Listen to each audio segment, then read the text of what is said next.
खबर मैं हूं आपके साथ पंकज यादव। करते हैं बुलेटिन की शुरुआत बड़ी खबर के साथ। तो जम्मू कश्मीर के श्रीनगर में मॉक ड्रिल हुई है, जहां पर एसडीआरएफ के जवानों की डल झील पर ये मॉक ड्रिल। और आपको बता दें कि लखनऊ में भी युद्ध के दौरान बचने की ट्रेनिंग जो है वो दी गई है।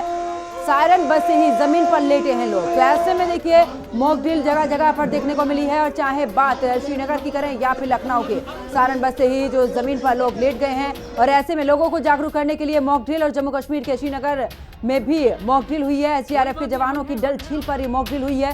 तो बड़ी खबर आपको बता रहे, जहां पर देखिए 4 तस्वीरें आपकी टीवी स्क्रीन पर। एक तो पहली तस्वीर श्रीनगर की, जहां पर मॉक ड्रिल की जानकारी यहां पर देते हुए। दूसरी तरफ जम्मू की तस्वीरें, जहां पर देखिए स्कूल के बच्चों को लेकर भी आखिरकार किस तरीके से यहां पर जागरूक किया गया है। तो पहलगाम हमले के बाद से सरकार और सेना एक्शन मोड में है। इसी बीच देशव्यापी स्तर पर भी कल मॉक ड्रिल किया जाएगा। लेकिन आज भी 4 शहरों में मॉक ड्रिल हुई है, जिसमें ये जो 4 तस्वीरें हैं वो आपकी टीवी स्क्रीन पर। पहली तस्वीर श्रीनगर के डल लेक की है, जहां पर एसडीआरएफ के जवानों ने डल लेक के पास में यहां पर मॉक ड्रिल की है। दूसरी तस्वीर जम्मू से है, जहां पर एक स्कूल में छात्रों को मॉक ड्रिल अभ्यास के दौरान किसी भी स्थिति से निपटने के लिए प्रशिक्षित यहां पर किया गया है। तो वहीं यूपी के लखनऊ में भी सिविल डिफेंस पुलिस और स्थानीय प्रशासन ने लखनऊ की पुलिस लाइन में मॉक ड्रिल का अभ्यास किया है।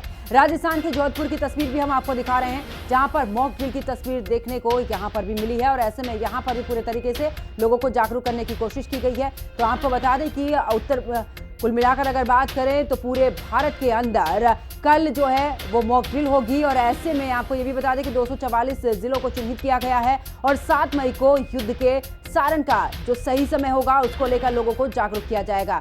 ऐसे में एनडीआरएफ एसडीआरएफ के अधिकारी भी मौजूद रहे। और आपको बता दें कि जगह जगह की तस्वीरें, यानी कि जहां कल तो मॉक ड्रिल का यह अभ्यास होगा, लेकिन उससे पहले ये 4 तस्वीरें भी हम आपको दिखा रहे हैं, जहां पर श्रीनगर में भी मॉक ड्रिल का अभ्यास किया गया है। जम्मू में स्कूल में मॉक ड्रिल का अभ्यास किया गया है। छात्राओं को सीधे तौर पर सिखाया गया है कि आखिरकार आपात स्थिति में किस तरीके से बचना है। चलिए खबरों में आगे बात करते हैं, जहां पर देश में युद्ध की आशंका के बीच गृह मंत्रालय ने सभी राज्यों में 7 मई को सिविल डिफेंस मॉक ड्रिल कराने का आदेश दे दिया है। श्रीनगर में डल झील पर भी मॉक ड्रिल हुई है, जिसमें नाव पलटने पर बचाव का अभ्यास किया गया है। आपको बताते चलें कि 1971 के बाद ऐसा पहली बार है जब हवाई हमलों के सायरन भी बजाए जाएंगे, ताकि जनता को सुरक्षा के लिए तैयार किया जा सके। और ऐसे में सायरन बजाए जाएंगे और किस समय पर किस तरीके के सायरन की आवाज आएगी, इसको लेकर भी यहाँ पर पूरे तरीके से जानकारी दी जाएगी। जब युद्ध की शुरुआत होगी उस समय पर सायरन किस तरीके से बजेगा। और ऐसे में अगर आने वाले समय में कोई भी गतिविधि नहीं होगी, सब माहौल शांत होगा, उस समय पर सायरन किस तरीके से बजेगा, पूरी जानकारी यहाँ पर दी जाएगी। इसके अलावा ब्लैकआउट की जानकारी भी लोगों को दी जाएगी, ताकि इस दौरान ये ध्यान रखना होगा कि आखिरकार ब्लैकआउट के दौरान क्या कुछ करना है। तो देखिए जिस तरीके से मॉक ड्रिल होगी। और इसी पर आपको बता दें कि इस दौरान डल झील से स्पेशल रिपोर्ट हिंदी खबर की। देखिए मैं इस वक्त जल डील में हूं, जहां पे एसडीआरएफ की टीम जो मॉक ड्रिल कल होने वाली है उसकी एक्सरसाइज कर रहे हैं। तो इनसे जानने की कोशिश करेंगे किस तरीके से तैयार है और क्या तैयारियां चल रही है। जी आप बताएं, आपका नाम? यासीन रसूल। किस तरीके की एक्सरसाइज जो मॉक ड्रिल की है वो चल रही है? मॉक ड्रिल की प्रिपरेशन हम आज कर रहे थे, हमने किया। इससे लोगों को हम अवेयर करते हैं। और जो यहाँ पे टूरिस्ट प्लेस है डल लेक, काफ़ी सारे टूरिस्ट आते हैं। जैसा हादसा हुआ है पहलगाम में, उसके रिलेटेड हम इसलिए प्रिपेयर कर रहे हैं कि यहाँ पे कोई ऐसा हादसा ना हो, इसके लिए लोगों को अवेयर कर रहे हैं। मतलब क्या क्या एक्सरसाइज करवाते हैं आप, अगर आप देखेंगे अपने दर्शकों को दिखाने की कोशिश करें? अगर कोई बोट कैप्साइज होता है उससे हम कैसे रेस्क्यू करेंगे, या ड्रोन पोजीशन कोई डूबता है उसको हम रिट्रीव करते हैं। और आग लगती है कहीं पे हाउस बोट में, यानी कि अगर जंग की सूरत हाल हुई, अगर जंग हुआ, युद्ध हुआ, तो जो अटैक के दौरान आप जो पानी में लोग हैं उनको सिखा सकते हो, कि सिखा रहे हो कि किस तरीके से बचना और क्या क्या स्टेप्स लेने हैं। जी सर, उनको हम अवेयर करते हैं कि कैसे हम अपने आप को बचाएं और दूसरों लोगों को भी बचाएं, कम से कम टाइम में और कम इक्विपमेंट के साथ कैसे हम रेस्क्यू कर सकते हैं। जी, इसके साथ मेरे साथ इस वक्त ये भी सेना सीआरपीएफ की जवान भी है जो इस मॉक ड्रिल का हिस्सा बन रहे हैं। आप बताएं किस तरीके से सर आप तैयार हैं जो इस वक्त जंग की दिशा ले रहे हैं इंडिया और पाकिस्तान की? हम तो तैयार हैं। जैसे कि पानी में हमारी ड्यूटी है, तो यहाँ पे क्या एसडीएफ रहती है, जब घटना होती है तो एसडीएफ को सूचना करती है और हमको पता चलते तो एसडीएफ दे, हम दोनों मिलकर यहाँ पे काम कर रहे हैं। तो कल जो बाज़ाब्ता तौर पर मिनिस्ट्री ऑफ होम अफेयर्स ने कहा कि मॉक ड्रिल्स मुख्तलिफ स्टेटों में खास तौर पर सरहदी ज़िलों में होगा और यहाँ पे भी श्रीनगर में भी होगा, और इस हवाले को लेके जो एक्सरसाइज चल रही है इस वक्त झील डल में, और क्या आप लोगों को सिखा रहे हो किस तरीके से कि अगर हमला हुआ किस तरीके से बचाना, और क्या जो पानी में है लोग बसते हैं जैसे हाउस बोट उनको कैसे स्टेप्स लेने हैं? तो जैसे हाउस बोट वगैरह है, इसमें क्या है आग ज़्यादा फैलती है, तो इसको बताते हैं कि यहाँ पे नज़दीक में जैसे कोई ज़मीनें हैं उस पर निकले, ना कि पानी की तरफ भागे। यदि कोई पानी की तरफ है तो कम से कम अपने पास में ट्यूब वगैरह साथ में रखें। हाउस बोटों में लाइफ जैकेट वगैरह का बताया गया है रखने के लिए, जो कि अब शिकारे में भी साथ में लाइफ जैकेट रख रहे हैं। पहले इतना नहीं था, अभी जैसे कुछ दिनों से लाइफ जैकेट ज़्यादा यूज हो रही है। अच्छा, लाइव जैकेट जब से ये युद्ध का माहौल बन रहा है, दिशा ले रहे, तो लाइव जैकेट ज़्यादातर इस्तेमाल करें। आप बताएं कहाँ से आप और क्या जोश लग रहा है आप? मैं केरल से हूँ। अच्छा, कितना जोश लग रहा है और तैयार है जंग के लिए? तैयार है, हम पूरी तरह से तैयार हो रखे हैं। तो पानी में आप दिखा रहे हो कि लोगों को किस तरीके से अगर जंग होगा, युद्ध होगा, तो किस तरीके से हम बदला लेंगे पाकिस्तान से और किस तरीके से मुंह तोड़ जवाब देंगे? वो तोड़ जवाब देंगे उनको। मतलब तैयार है जोश के साथ? जोश के साथ तैयार है जी। और यहाँ से जो इस बोट का जो है ड्राइवर, इससे भी जानने की कोशिश करेंगे कि अगर कुछ युद्ध जैसा माहौल जो बन रहा है और अगर युद्ध हुआ तो किस तरीके से ये लोगों को और इस बोट के जरिए लोगों को बचाए और क्या इकदाम उठाए। जी आप बताएं नाम? इकबाल। किस तरीके से आप किसी टाइप से यहाँ लेक देख रहे हो कि किस तरीके से जैसे पानी लग रहा है सारे तरीके से? जी, जो अभी आज ये मॉक ड्रिल चल रही थी, हम थोड़ा ये पब्लिक को भी दिखाते हैं कि कैसे खुद को बचाया जा सकता है अगर कोई भी सिचुएशन हो, चाहे वार की सिचुएशन हो या तूफान की सिचुएशन हो, कि खुद को कैसे बचाया जा सकता है। तो फुली प्रिपेयर है आप? जी, फुल प्रिपेयर है हम। जोश कितना है? Hi sir. चलो आप देख सकते हो कि किस तरीके से ये डल झील में इस वक्त जो एसडीआरएफ की टीम मॉक ड्रिल की एक्सरसाइज कर रहे हैं, और अगर युद्ध का माहौल जैसा बन गया तो किस तरीके से ये जो लोग हैं अगर फंसेंगे तो किस तरीके से उनको बचाने में काम आएंगे, और पूरी तरीके से हर कोई एक्सरसाइज दिखा रहे हैं लोगों को। खास तौर पर आप देख सकते हो कि किस तरीके से जैकेट तैयार है, रेडी है, और ये डीली जल है डल लेक है, वहाँ पे एसडीआरएफ की टीम लगी हुई है और एक्सरसाइज में कर रहे हैं। सीआरपीएफ के जो सीआरपीएफ जो पानी में ज़्यादा रहते हैं और काम करते हैं, तो इस तरीके से आप देख सकते हो कि किस तरीके से मॉक ड्रिल कर रहे हैं। श्रीनगर से हिंदी खबर के लिए मोहम्मद मुकरम। तो पहलगाम मामले के बाद से सरकार और सेना एक्शन मोड में है, और इसी बीच देशव्यापी स्तर पर भी बुधवार को मॉक ड्रिल किया जाएगा। देश के कुल 244 जिलों में मॉक ड्रिल किया जाएगा, जिसमें उत्तर प्रदेश, मध्य प्रदेश, छत्तीसगढ़ और राजस्थान भी इसमें शामिल है। पहलगाम में पाक प्रायोजित आतंकवादियों ने जिस तरह से बेगुनाह लोगों पर गोलियां बरसाकर उनकी हत्या की थी, इसी को लेकर पूरे देश में उबाल है, और अब वक्त आ गया है जब पाकिस्तान को मुंह तोड़ जवाब दिया जाएगा। हिंदी खबर से बातचीत में रक्षा विशेषज्ञ पीके सहगल ने कहा कि किसी बड़े महायुद्ध की तैयारी के लिए मॉक ड्रिल कराई जा रही है। सुनिए। पीके सहगल हमारे साथ मौजूद हैं। सर, जिस तरीके से मॉक ड्रिल 7 मई को तमाम अलग अलग राज्यों में गृह मंत्रालय की तरफ से की जाएगी, इस मॉक ड्रिल जो सुरक्षा को लेकर हो रही है, इससे कितना फायदा हो सकता है? देखो, किसी भी लड़ाई में जाने से पहले बहुत लाजमी है कि देशवासियों को बताया जाए कि कल अगर एयर रेड होता है या हवाई हमला होता है या मिसाइल अटैक होता है या रॉकेट अटैक होता है या यूएवी का ड्रोन अटैक होता है, तो उस समय एयर रेड सायरन बजता है। तो ये एयर रेड सायरन को कैसे पहचानना है, ये कितने ड्यूरेशन का होगा, और जब हमला खत्म हो जाता है और उसकी कोई तो उसके बाद ऑल क्लियर होता है। तो ऑल क्लियर क्या होता है? दूसरा जो भी हमला होगा उसमें जान और माल का नुकसान होता है, तो उसमें पैनिक ना हो। जो लोग घायल हो गए हैं उनको कहाँ ले जाना है, कैसे ले जाना है, हर हॉस्पिटल के अंदर कोई ऑर्डर्स दिए जाते हैं लड़ाई के समय कि 50 to 60% बेड जो हैं उनको केवल और केवल घायलों के लिए रखा जाएगा और उनको प्रायोरिटी दी जाएगी। इसी माफिक जो आपके एनसीसी कैडेट्स हैं और जो आपके सिविल डिफेंस वर्कर्स हैं उनको ट्रेन किया जाता है ताकि बिना पैनिक के वो इनको इवैक्यूएट कर सकें। कई बिल्डिंग ध्वस्त हो जाएंगी, मलबे में लोग फंसे होंगे, तो उनको कैसे निकालना है। लोगों का जागरूक होना, अवेयरनेस होनी ज्यादा जरूरी है, क्योंकि जरूरी नहीं कि हर जगह लोग मौजूद हों, डिफेंस के लोग मौजूद हों, वहां पे तमाम लोगों की मौजूदगी। लोग कैसे इससे जागरूक होंगे, वो कैसे अपना बचाव कर पाएंगे? देखो, लोगों को रेडियो के माध्यम से, सोशल मीडिया के माध्यम से, टीवी के माध्यम से, इलेक्ट्रॉनिक मीडिया के माध्यम से ये बताया जाएगा। हर टीवी चैनल्स को कवर करेंगी सरकार, जो निर्देश देगा, और टीवी चैनल खुद लोगों को बताएंगे कि आपने क्या कार्रवाई करनी है, किस समय क्यों करनी है, और लोगों को पता होगा कि क्या करना है, क्यों करना है, किस वजह से करना है, और इसका क्या फायदा होगा और क्या नुकसान हो सकता है। अब बड़े युद्ध की संभावना है? देखो, संभावना तो साफ तौर पे है। हिंदुस्तान कड़ा जवाब देगा, लेकिन वो कहाँ तक युद्ध फैलता है, कहाँ तक एस्केलेट होता है, किसी कोई नहीं जानता। सो बड़े युद्ध में कन्वर्ट हो सकता है। कोशिश की जा रही है कि बड़े युद्ध में कन्वर्ट ना हो, लेकिन ये हमारे ऊपर निर्भर नहीं है, ये पाकिस्तान के ऊपर भी निर्भर है और बाकी दूसरे देशों के रवैये के ऊपर भी निर्भर है।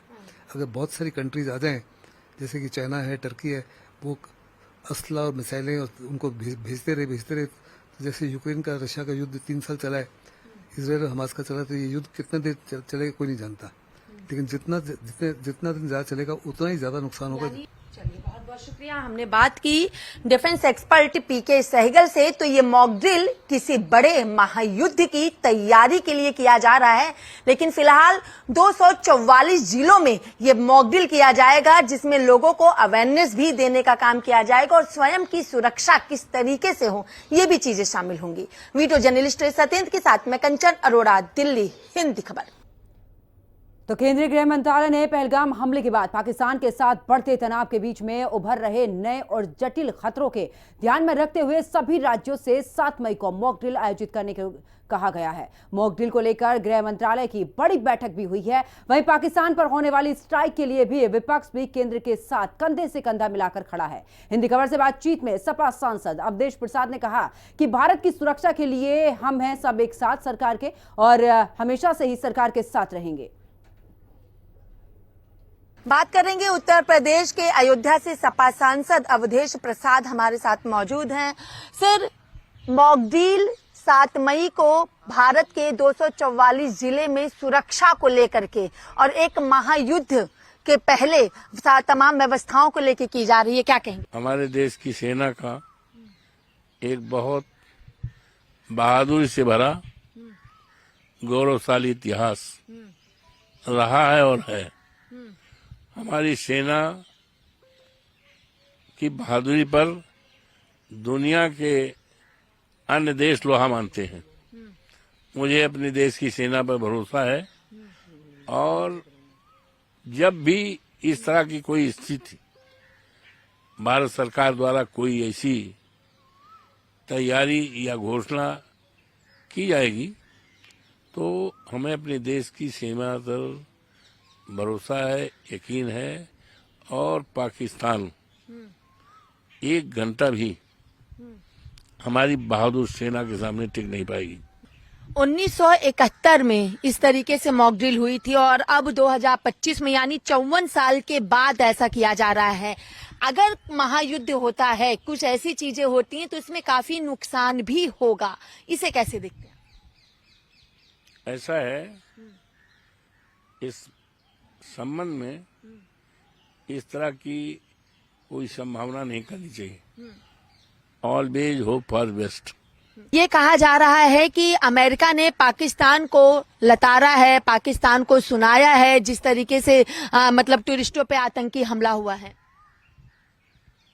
मैं समझता हूं कि मौजूदा हालात में बहुत कम ही देश होंगे जो पाकिस्तान के साथ खड़े होंगे, बहुत कम देश होंगे। चलिए, बहुत बहुत शुक्रिया। हमने बात की उत्तर प्रदेश के अयोध्या से सपा सांसद अवधेश प्रसाद से। वीडियो जर्नलिस्ट सत्येंद्र के साथ मैं कंचन अरोड़ा, दिल्ली, हिंदी खबर। तो पहलगाम आतंकी हमले के बाद में भारत और पाकिस्तान के रिश्तों में तनाव चरम पर है, और इसी बीच केंद्रीय गृह मंत्रालय ने सभी राज्यों से 7 मई को मॉक ड्रिल आयोजित करने को कहा है, जिसमें पंजाब भी शामिल है। मॉक ड्रिल को लेकर हिंदी खबर से बातचीत में पंजाब के वित्त मंत्री हरपाल सिंह चीमा ने कहा कि केंद्र सरकार के आदेश के अनुसार 20 जिलों में मॉक ड्रिल के पुख्ता इंतजाम किए गए हैं। और क्या कुछ कहा, सुनिए। भारत पाकिस्तान में जंग जैसे माहौल बने हुए हैं। हमारे साथ हरपाल सिंह चीमा जी है। चीमा जी, मॉक ड्रिल का आदेश केंद्र सरकार ने दे दिया है, कौन कौन से जिले में, कौन कौन शहर में? लगभग 20 डिस्ट्रिक्टों में सेंटर सरकार ने आदेश दिए हैं। 20 डिस्ट्रिक्टों में मॉक ड्रिल होगी, उसके लिए सभी पुख्ता इंतजाम जो है कर लिए गए हैं, और जब मॉक ड्रिल होगी तो हम अपने नागरिकों को शामिल करेंगे ताकि नागरिक जो हैं वो अच्छे तरीके से तैयार रहें। कहीं भी कोई भी संभावित हमला हो सकता है, तो उसके लिए नागरिकों को तैयार होना होगा। उनके जो उनका आत्मविश्वास है उसको और तकड़ा करना होगा, क्योंकि पंजाब के लोगों ने बहुत सारे जंग जो है वो पहले देखे हैं, चाहे 1971 का हो, 62 का हो, 65 का हो, सभी जितनी भी लड़ाइयां, चाहे वो पाकिस्तान के साथ हुई, चाइना के साथ हुई, सभी लड़ाइयों में पंजाब के लोगों ने हमेशा सेंटर का सरकार दिया है, भारत सरकार का साथ दिया।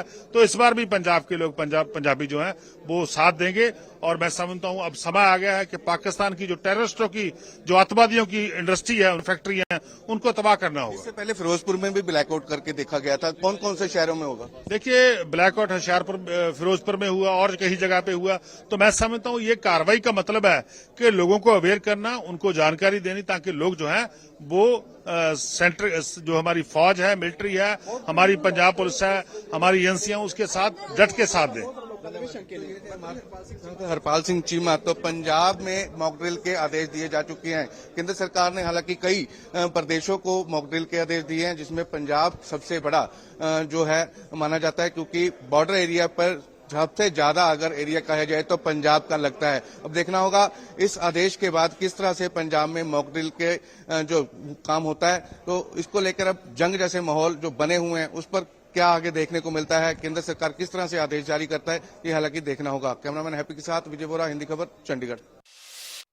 तो देखिए, लड़ाई का मतलब सिर्फ गोला बारूद से दुश्मन पर हमला करना नहीं होता, दुश्मन के हमलों से बचना भी युद्ध कला है। और इसी को लेकर देश भर में मॉक ड्रिल की योजना बन रही है। ये मॉक ड्रिल होती कैसे है, हमारे सहयोगी नवीन निशांत की रिपोर्ट सबसे पहले आपको दिखाते हैं। कहते हैं कि युद्ध जब लड़ा जाता है तो देश के हर नागरिक की युद्ध में अपनी सहभागिता होती है। जो सैनिक बॉर्डर पर लड़ते हैं वो तो युद्ध लड़ ही रहे होते हैं, लेकिन आम लोगों की भी ये कोशिश होती है कि वो युद्ध में अपना योगदान दे। और कहा भी ये जाता है कि जब युद्ध होता है तो देश का हर नागरिक युद्ध में अपनी सहभागिता निभाता है। और ऐसे में ही देश को तैयार करने के लिए कल देश के अलग अलग इलाकों में मॉक ड्रिल का आयोजन किया जाना है। मॉक ड्रिल क्या होता है? मॉक ड्रिल ये होता है कि आमतौर पर जब सायरन बजता है, यानी जब स्ट्राइक होती है, जब हमले का सायरन बजता है, तो उसके बाद लोगों को किस प्रकार से रिस्पॉन्स करना है, इसे लेकर आज गृह मंत्रालय में एक बड़ी बैठक का आयोजन किया गया, जिसमें केंद्रीय गृह सचिव शामिल थे। इसके अलावा अलग अलग राज्यों के जो चीफ सेक्रेटरी हैं वो शामिल थे। डीजी एनडीआरएफ, डीजी एसडीआरएफ समेत तमाम लोग इस बैठक में शामिल थे। और इस बैठक का एजेंडा ये है कि कल जब मॉक ड्रिल का आयोजन देश के 250 जगहों पर किया जाना है, 250 जिलों में किया जाना है, तो लोगों को किस संबंध में तैयारी करनी है। आमतौर पर जब युद्ध होता है या फिर स्ट्राइक की कुछ खबर आती है तो आमतौर पर ऐसा एक सायरन बजाया जाता है। और इस सायरन का मतलब ये होता है कि इस सायरन के बजने के बाद लोग सुरक्षित जगहों पर चले जाएं, क्योंकि जो घर होते हैं, जो घनी आबादी का इलाका होता है, आमतौर पर जब अटैकर होते हैं वो इन्हीं चीजों को टारगेट करते हैं। और जब हमले होते हैं तो उससे पहले इस तरह का सायरन बजता है। और सायरन बजने का अर्थ ये होता है कि लोगों को अपने सुरक्षित जगहों पर जाना चाहिए। सुरक्षित जगह क्या होते हैं? सुरक्षित जगह आमतौर पर ये होते हैं कि जो बेसमेंट होते हैं, अंडरपास होते हैं। आपको दिखाते हैं कि जब सायरन बजते हैं तो लोगों को घरों में नहीं छिपना चाहिए। आमतौर पर उन्हें जो बख्तरबंद जगह होते हैं, जो गेटेड जगह होते हैं, जहां अंडरग्राउंड बंकर्स होते हैं, अंडरग्राउंड टनल्स होते हैं, लोगों को वहां छुपना चाहिए। यानी आमतौर पर जब सायरन बजते हैं, जब युद्ध की आहट होती है या फिर किसी प्रकार का प्रोटोकॉल होता है, तो लोगों को अपने घरों से निकलकर सुरक्षित जगहों पर जाना चाहिए। आज जो बैठक हुई है उसमें भी इस बात की जानकारी दी गई है। जो सिविल डिफेंस के अधिकारी थे, जो डीजी एनडीआरएफ थे, डीजी एसडीआरएफ थे, उनकी भी कोशिश यही है कि लोगों को सतर्क किया जाए। और इसी वजह से कल देश के 250 जगहों के करीब मॉक ड्रिल का आयोजन होना है। और हमारी भी कोशिश, हिंदी खबर की भी कोशिश यही है कि लोगों को ज्यादा से ज्यादा जागरूक किया जाए कि अगर युद्ध के माहौल होते हैं, अगर एयर स्ट्राइक की नौबत आती है तो लोगों को क्या करना है। तो लोगों को सबसे पहले अपने घरों से निकलकर सुरक्षित जगह पर जाना है। सुरक्षित जगह क्या होते हैं? सुरक्षित जगह ये होते हैं कि जहां ऊंची इमारतें ना हो, बड़े बड़े कंस्ट्रक्शन साइट ना हो। सबसे सेफ जो जगह होते हैं वो होते हैं अंडरपास या अंडरग्राउंड टनल। ये एक अंडरपास टनल है और आप देख सकते हैं कि अगर वैसी स्थिति बनती है तो लोगों को अपने घरों से निकलकर इन टनल में जगह, सुरक्षित जगह लेनी चाहिए, पनाह लेनी चाहिए, क्योंकि आमतौर पर ये जगह जो होते हैं वो सबसे सेफ माने जाते हैं। जो युद्ध के देश होते हैं वो अपने नागरिकों को भी ये सलाह देते हैं कि जब वो अपने घरों का निर्माण करे तो ऐसे टनल्स का निर्माण करे, ऐसे बंकरों का निर्माण करे क्योंकि भारत एक युद्ध प्रधान देश नहीं है, तो यहाँ आमतौर पर घरों में बंकर या टनल नहीं बनाए जाते। तो ऐसे में अगर युद्ध की स्थिति होती है, एयर स्ट्राइक की स्थिति होती है, तो लोगों को सबसे पहले अपने घरों से निकलकर सुरक्षित स्थान की तरफ जाना चाहिए। और सुरक्षित स्थान क्या होता है, तो अभी के समय जो सबसे सुरक्षित स्थान किसी के लिए भी होता है वो हो सकता है अंडरपास या अंडरग्राउंड टनल। तो सबसे पहले अगर एयर स्ट्राइक की नौबत आती है, सायरन लोगों को सुनाई देता है, तो उन्हें सबसे पहले अपने घरों से निकलकर अंडरग्राउंड जो टनल्स होते हैं, अंडरपास होते हैं, उसमें आना चाहिए, क्योंकि कहीं ना कहीं ये हमलों से लोगों को सुरक्षित रखेगा। जब युद्ध की स्थिति बनती है, सायरन की आवाज आती है, तो लोगों को सुरक्षित जगहों पर जाना चाहिए। और इस खबर के जरिए हम लोगों को भी सतर्क और सावधान कर रहे हैं कि अगर युद्ध की स्थिति बनती है तो उन्हें कौन से प्रोटोकॉलों का पालन करना चाहिए। अगर आसपास कोई अंडरपास या जो अंडरग्राउंड टनल्स होते हैं वो उपलब्ध ना हो, तो लोग जो खासकर दिल्ली में रहते हैं, दिल्ली एनसीआर में रहते हैं, वो मेट्रो के बेसमेंट का सहारा ले सकते हैं। इस वक्त हम मेट्रो स्टेशन पे ही मौजूद हैं और यहाँ आप देख सकते हैं कि मेट्रो भी जो है वो अंडरग्राउंड टनल में बनाए गए हैं। और आप देख सकते हैं कि नीचे लोग यहाँ पे सुरक्षित रह सकते हैं, सुरक्षित जा सकते हैं, क्योंकि जो ऊंची इमारतें होती हैं उनमें आमतौर पर खतरा होता है एयर स्ट्राइक का, और वो विरोधियों की निगाहों में आसानी से आ जाते हैं। तो ऐसे में सबसे सुरक्षित जो स्थान है वो या तो अंडरग्राउंड टनल्स होते हैं, अंडरपास होते हैं, जो आमतौर पर बड़े शहरों में बनाए जाते हैं। अगर अंडरपास टनल या अंडरपास जो पैसेज होते हैं वो उपलब्ध ना हो, तो लोग मेट्रो स्टेशन के बेसमेंट या फिर जो मेट्रो स्टेशन की जो एलिवेशन होती है उसका फायदा उठा सकते हैं, वहां पर वो शरण ले सकते हैं, क्योंकि आमतौर पर जो स्ट्राइक्स होते हैं वो ऊंची इमारतों को निशाना करके बनाए जाते हैं, जो घनी आबादी के क्षेत्र हैं उसको निशाना करके बनाए जाते हैं। तो जरूरी है कि जब एयर सायरन की आवाज सुनाई दे या फिर अलर्ट का माहौल हो, तो लोग सबसे पहले अपने घरों को खाली करें और घरों से निकलकर तुरंत जो नजदीकी सुरक्षित स्थान है, चाहे वो अंडरपास हो या फिर जो मेट्रो स्टेशन के जो बेसमेंट है वहां पर पहुंचे। अलर्ट में ये भी बताया जाता है कि जब आमतौर पर पावर ऑफ करने के लिए कहा जाता है तो लोग अपने घरों में मोमबत्ती तक भी ना जलाएं, क्योंकि आमतौर पर जब पावर ऑफ की बात की जाती है तो विरोधियों को वो चकमा देने की एक रणनीति होती है। विरोधियों को पता नहीं चलता, क्योंकि जो फाइटर प्लेन्स होते हैं वो ऊपर से उड़ते हैं, और जब किसी घर में अगर वो लाइट जलते देखते हैं, कहीं से रोशनी देखते हैं, तो उन्हें लगता है कि यहाँ पर घनी आबादी है। तो आमतौर पर ये मॉक ड्रिल का हिस्सा होता है। इसे लेकर आज बैठक भी हुई है, और कल जब देश के अलग अलग हिस्सों में इस तरह के मॉक ड्रिल किए जाएंगे तो लोगों की भी इसकी जानकारी देगी। और हिंदी खबर भी लगातार लोगों को सतर्क कर रहा है, सावधान कर रहा है, और गवर्नमेंट के जो नॉर्म्स हैं उसे पालन करने का आह्वान कर रहा है। अपने कैमरा सहयोगी दीपक के साथ नवीन निशांत, हिंदी खबर, दिल्ली।